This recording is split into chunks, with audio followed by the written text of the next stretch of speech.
Здравейте на всички! Господ да ни благослови! Тази сутрин правя това кратко видео, за да кажа на всички онези, които вярват в Господа. Много е важно къде даваме слушането си, къде даваме слуха си, като вярващи хора на Господа.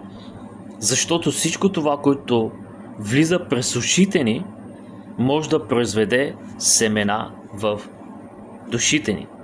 Затова е специфично важно за нас като вярващи хора в Господа да знаеме как да пазиме слушането си и как слушаме, за да не влезнат семена, които са несъответстващи с Божият глас. Затова е важно да не омърсяваме духовното си виждане, духовния си слух, да пазим слушането си, да разбираме как да пазим слушането си. Всичко това, което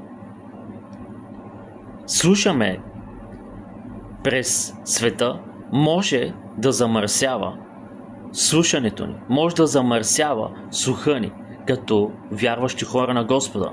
Ние трябва да осъзнаеме, че нашата работа е да пазим слушането си.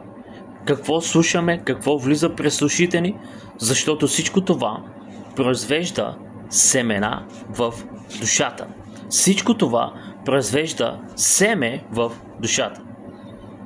Затова е важно всеки един от нас да пази слуха си, за да не омърсява духовното си виждане.